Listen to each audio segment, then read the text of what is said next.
hope good weekends were had. I hope more rest is ahead for everybody. This is officially the last assigned lecture time for Physics 1500 this semester. You've all officially made it and survived the class, and I am proud of all of you. Wasn't so bad, right? You're allowed your own opinion, though. Physics is inherently a hard thing, and I'm very much proud of all of you. You all come far and done a lot of hard work, and I appreciate you putting up with all my insanity over the semester. Today is Monday, December the 6th, and two main things I want to do today. One is just look at all the exam prep stuff and things I think you should know as we move into the start of the exam week. And two, the other thing, some people have already done the Scantron assessment because I held that on Friday, which is great and fantastic. However, for reasons no one is at fault for, I only had about half of my students in attendance that day, and so I need more Scantrons in so that we have more data. So first half of class, we'll go over exam prep stuff. Second half of class, anyone who hasn't taken the Scantron thing, we'll take the Scantron thing. Questions before we get started?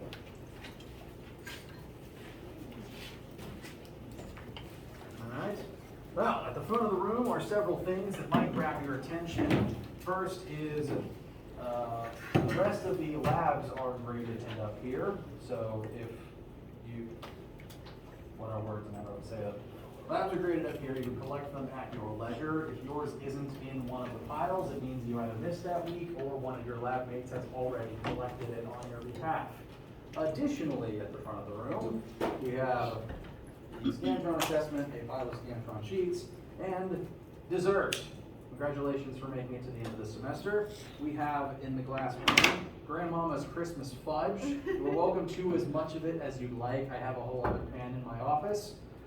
I think it's delicious, and I've been making it for years. However, it is mostly sugar by volume and by mass. So if you were affected by high sugar amounts, I recommend just tasting a piece first. That said, if you like it, you're welcome to as much as you want. Please take some. If you don't like chocolate, I also have a bucket of Dum-Dums. Again, help yourselves. And you can come on up in the middle of the lecture if you want, or you can just grab it on your way out. Additional announcement, I am not done grading the tests yet.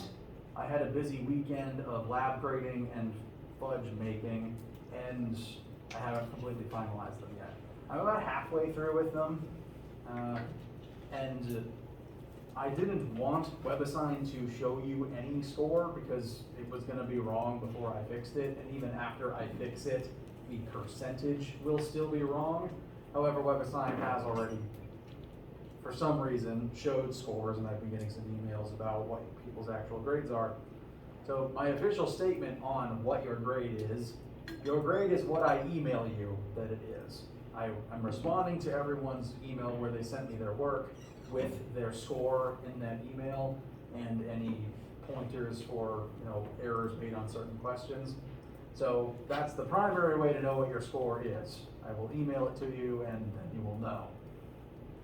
If you do check WebAssign though, if I have not updated the score, you won't have had an email from me, and the actual number of points will be the sum of what WebAssign gave you. I am manually going in and changing everyone's score after I regrade it. After I override the score, you'll have a higher number of points than what WebAssign gave you, and usually the number is in red and or there's a red asterisk next to it. The number of points will match what I tell you via the email, but the percentage for everyone will always be wrong because WebAssign calculates the percentage out of 110, and I calculate the percentage out of 100. So percentage is always wrong. The number of points will be correct if I've adjusted it and if I've emailed you your score. Trust the email over what WebAssign says. And you should hopefully, my plan is to finish those and have all the scores out by the end of the day. That said, everything is looking really, really good with test 2. Please, nobody worry. It's just taking time because there's a lot of them. All the scores are looking great. Everyone's doing a great job, and I'm very proud of all of you. Questions about test stuff before I move on to exam stuff? All right. So, with test 2 done, and with this being the last class meeting, we should now turn our attention forward to exams. Written on the side of the room, as it has been for, I think, weeks now, are the 3 exam times for Physics 1500.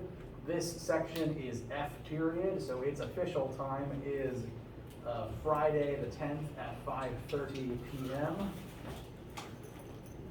But I'm giving the same exam all 3 times, so you're welcome to attend one of the other 2 as long as I know about it ahead of time. The exam will be cumulative to the entire semester. There will be a total of 225 points on the exam, graded out of 200. So functionally, 112.5 points out of 100 points. Again, chances for bonus points. Normally there's about 10 bonus points when graded out of 100, but I'm adding in an extra one so that there can be a bonus concept question about sound and pressure, for those who listened when I was talking about those. It's entirely a bonus question though, so don't sweat that one.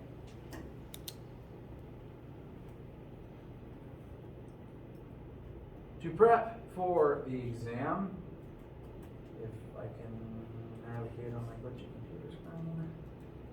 Yay! To prep for the exam,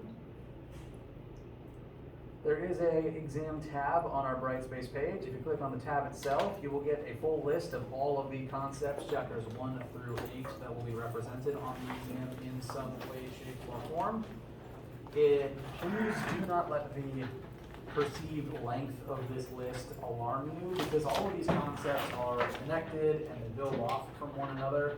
So if there's like 30 to 40 entries on this list, that doesn't mean there's going to be 30 to 40 full math questions on the exam itself.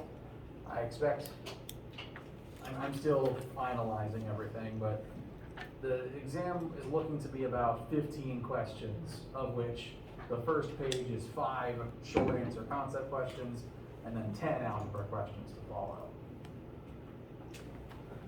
So, the purpose of this list, written in its entirety, is simply for you to peruse through it and make sure everything looks familiar to you. You read something, you think to yourself, I know what that refers to, think of certain examples that fit that description.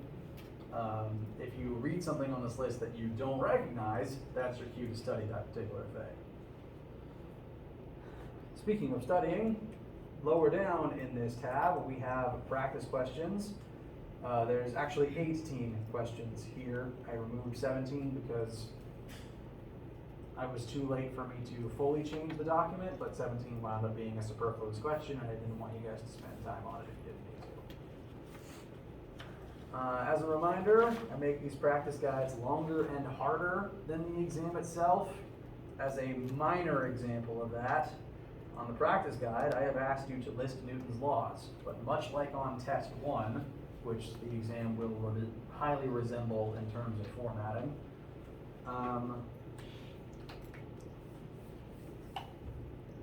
what the actual exam question about Newton's laws will look like is I'll write down 5 statements, of which 3 are laws of motion and 2 are just false. And your job is just to pick the 3 that are laws of motion and number them. So for the actual exam, you don't have to memorize and write them verbatim, you just have to recognize and identify them. I find that to be faster.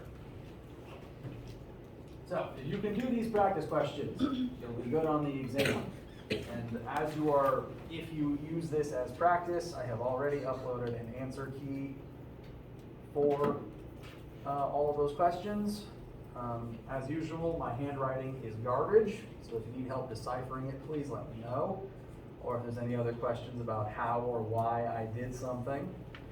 Again, I removed 17 from the other document, I just crossed it out manually from this one. It just wound up being superfluous and would have taken too much time.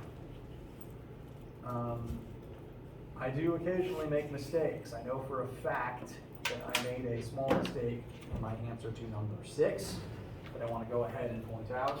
Number 6 is a question about a car traveling, decelerating, and then traveling still.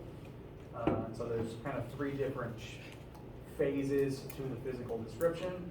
And in part B, you want to calculate the distance traveled in each of those phases. For the middle phase, where you're decelerating, I recommend using Fantastic Four equation number 3, delta x equals VIT plus 1/2 AT squared. However, one, I didn't really write down the formula separate from my line of work, so if it looks hard to identify for that reason, I apologize. But 2, I forgot to multiply the initial velocity by time.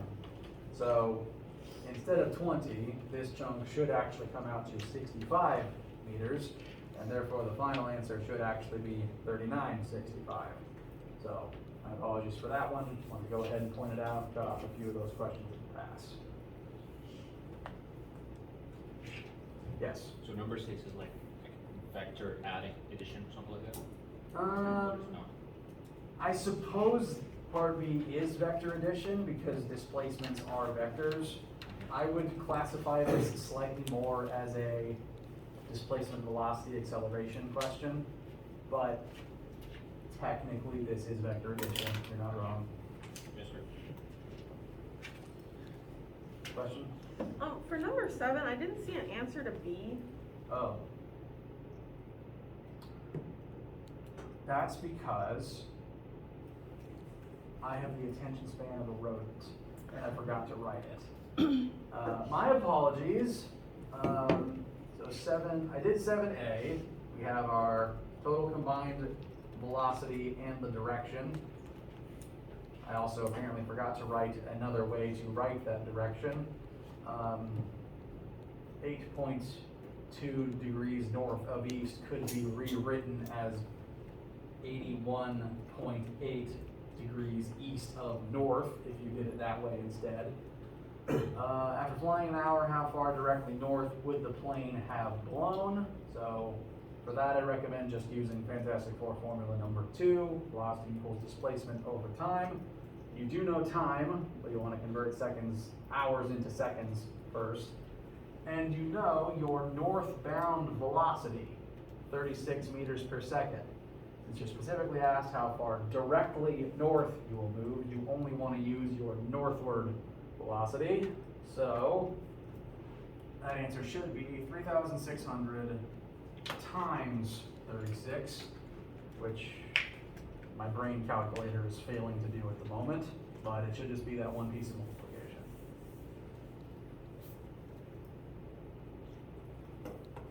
Any other questions related to this particular document for right now? Or the exam itself? Yes.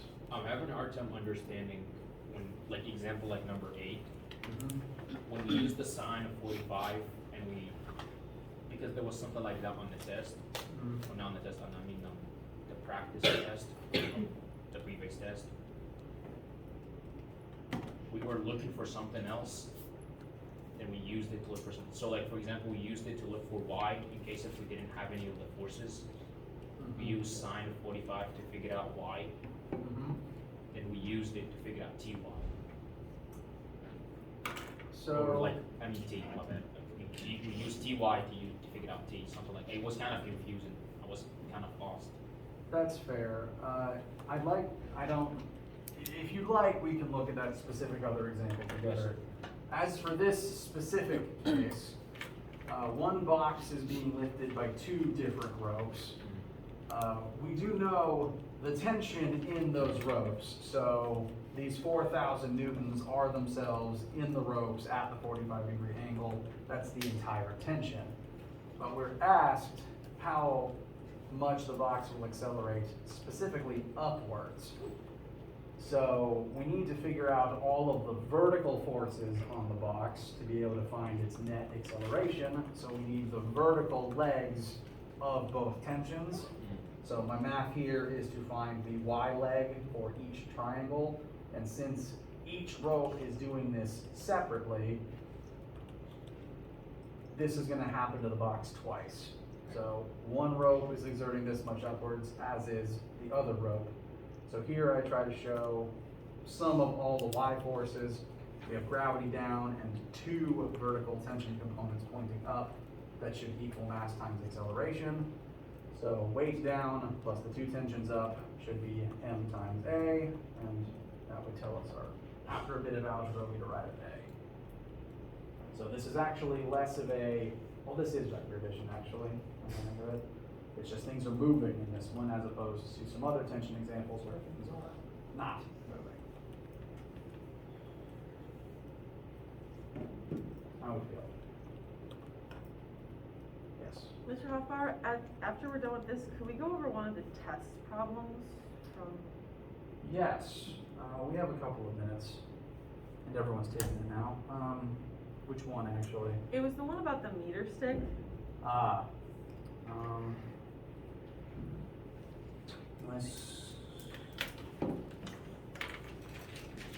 Like I said, my screen is a little bit glitched, so I'm having some trouble getting the question up right now. But let's see if I can navigate this.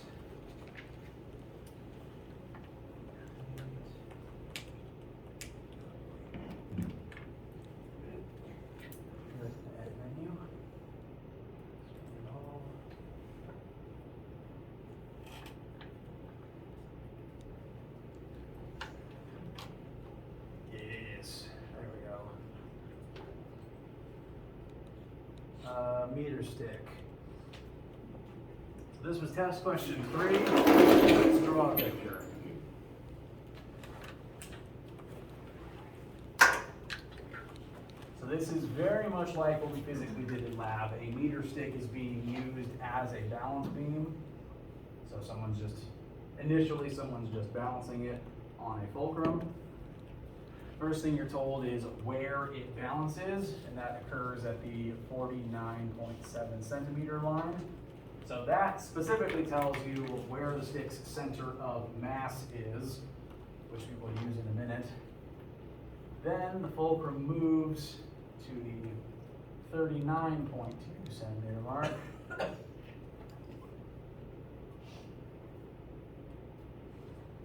And everyone will have a slightly different number for this part, but the reason we moved it is because we hung some amount of mass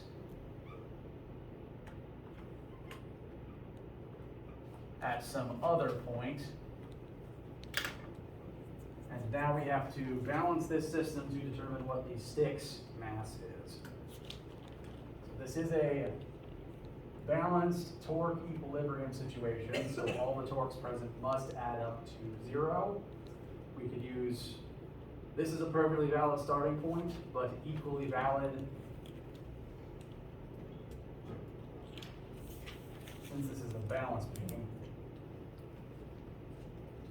is that all the torques on the left must equal the torques on the right.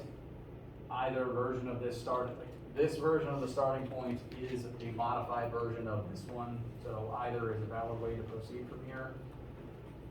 Torque on the left, you have mass hanging from whatever spot is indicated. That's a red number, so people will have different versions there. But you're going to want to use the weight of that object at this radius set against the weight of the meter stick at this radius. So if I was to fill in a few blanks, we would have on the left side 62.5. I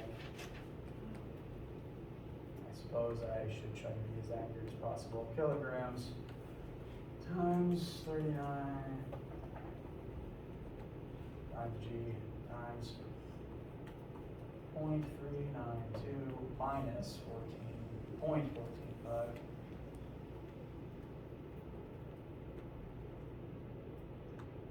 So that's the torque that the hanging weight creates. On the other side, since the center of mass is not on the fulcrum anymore, its mass now creates torque as well.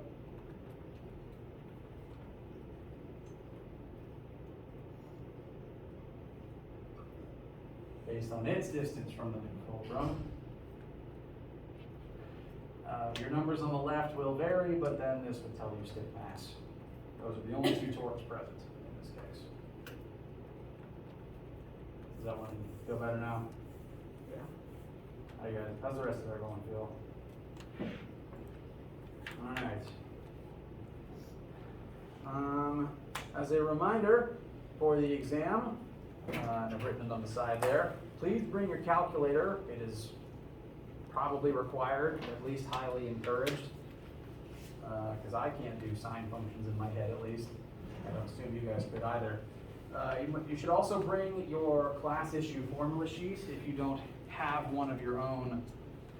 There is a pile of them right here. I will also have allowed you to have written on it, since you can't bring your normal notes with you. So, again, if you want one so that you can put all of your reminders to yourself on it, pile is up here. Questions, thoughts, feelings, concerns, etc.? All right. I honestly feel like everyone is in a good spot, and I'm proud of all of you. Right at this particular point, to anyone who hasn't taken the end of semester Scantron thing, I need you guys to do that now. There's a 30-minute timer on it, so let's go ahead and get started. If you have already done the 30-minute Scantron thing, at this particular point in time, you can either head on out of here, stick around and ask study questions, grab some more desserts, or any combination of the above. You're welcome to, again, do as much fudge as you want.